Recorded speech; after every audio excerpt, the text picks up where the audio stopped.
السلام علیکم اسٹوڈنٹس، کیسے ہیں آپ؟ کل ہم نے سبق نمبر 12 ٹوٹ بٹوٹ نے کھیر پکائی کی پڑھائی کی تھی۔ آج ہم سبق نمبر 12 کی مشق کریں گے۔ نئے الفاظ۔ سوال نمبر 1، ذیل میں دیے گئے الفاظ کے معنی کو سمجھ کر پڑھیں اور زبانیں یاد کریں۔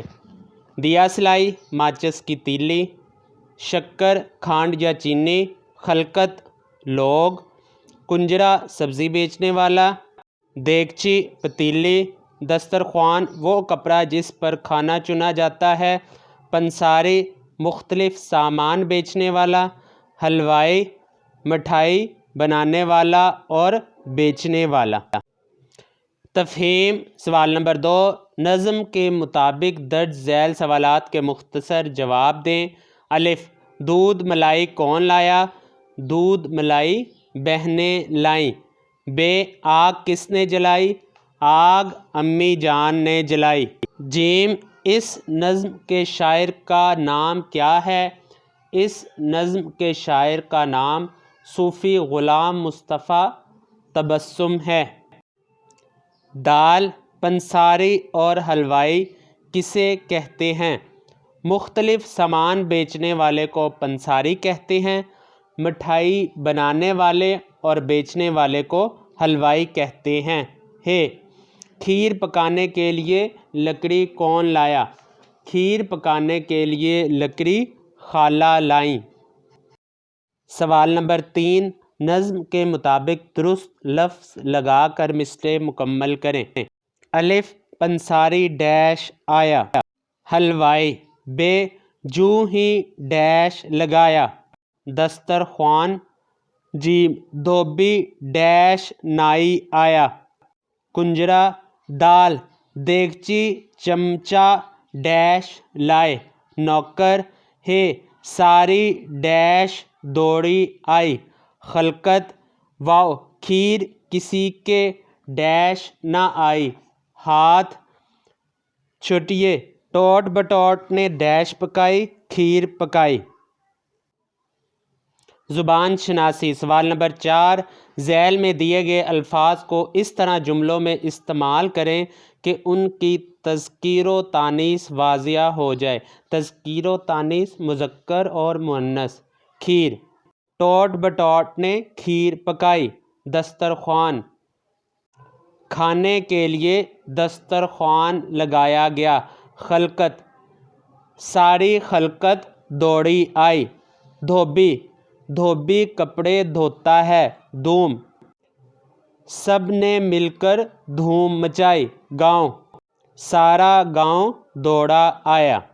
سوال نمبر 5، ذیل میں دیے گئے الفاظ کے مترادف بتائیں۔ دیا سلائی، ماچس کی تیلی، شکر، چینی، خلقت، لوگ، دسترخوان، روٹیاں لپیٹ کر رکھنے والا کپڑا، حلوائی، مٹھائی بنانے والا۔ لکھائی کی مہارت۔ سوال نمبر 6، ذیل میں دیے گئے اشعار کو اپنی کاپی میں لکھیں۔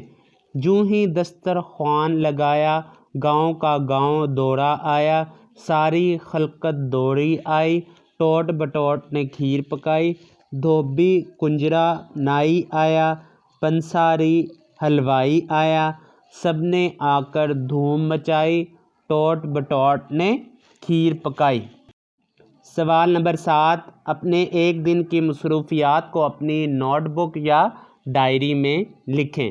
سوال نمبر 8، ذیل میں دیے گئے جملوں میں درست عددی ترتیب لکھ کر خالی جگہ پر کریں۔ الف، اسد کا گھر ڈیش گلی میں ہے، تیسری۔ ب، اس گلی میں ڈیش گھر میرا ہے، چوتھا۔ جیم، پارکنگ میں کھڑی ڈیش گاڑی بلال کی ہے، چوتھی۔ دال، افضل نے امتحان میں ڈیش پوزیشن حاصل کی، پہلی۔ دانیال نے قرآن مجید کا ڈیش پارہ حفظ کر لیا ہے، 19واں۔ سننا بولنا۔ دیے گئے مصرعوں کو غور سے سنیے اور ان میں الفاظ کی ترتیب درست کر کے ایک دوسرے کو بتائیے۔ الف، کھیر پکائی ٹوٹ بٹوٹ نے، ٹوٹ بٹوٹ نے کھیر پکائی۔ ب آگ امی جان جلائی نے، امی جان نے آگ جلائی۔ ج دوڑی آئی ساری خلقت، ساری خلقت دوڑی آئی۔ سوال نمبر 10، نظم کو غور سے سنیے اور آپس میں بات چیت کر کے بتائیے کہ آپ کو اس نظم کا کون سا شعر سب سے زیادہ پسند آیا ہے، پسند کی وجہ بھی بتائیے۔ پڑھنا۔ سوال نمبر 11، ذیل میں دی گئی نظم کو درست تلفظ سے اور آہنگ سے پڑھیں، نیز نظم کے اشعار کا مفہوم بھی بتائیں۔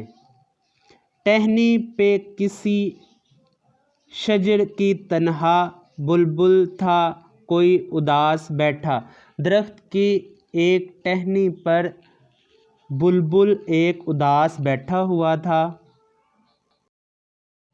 کہتا تھا کہ رات سر پر آئی، سر پر رات آنے کا مطلب کہ اب رات کا اندھیرا ہو رہا ہے۔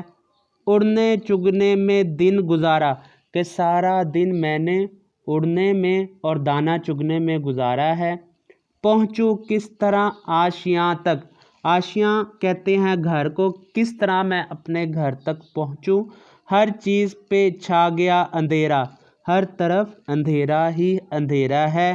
سن کر بلبل کی آہو زاری، آہو زاری سے مراد کوئی بھی چیز مصیبت کے وقت جو الفاظ ادا کرتی ہے اس کو آہو زاری کہتے ہیں۔ جگنو کوئی پاس ہی سے بولا، بلبل کی یہ باتیں سن کر پاس ایک جگنو تھا وہ بولا۔ جگنو ایک ایسا کیڑا ہے جس کی دم کے قریب سے روشنی نکلتی ہے۔ حاضر ہوں مدد کو جانو دل سے، میں اپنی جانو دل سے مدد کرنے کے لیے تیار ہوں۔ کیڑا ہوں اگرچہ میں ذرا سا، میں اگرچہ چھوٹا سا ایک کیڑا ہوں۔ کیا غم ہے جو رات ہے اندھیری، اس چیز کا غم نہ کرو کہ رات کی وجہ سے ہر طرف اندھیرا چھا گیا ہے۔ میں راہ میں روشنی کروں گا، میں راستے کے اندر روشنی کرتا جاؤں گا، تم میرے ساتھ ساتھ چلتے آنا۔ علامہ اقبال اس نظم کے شاعر کا نام ہے۔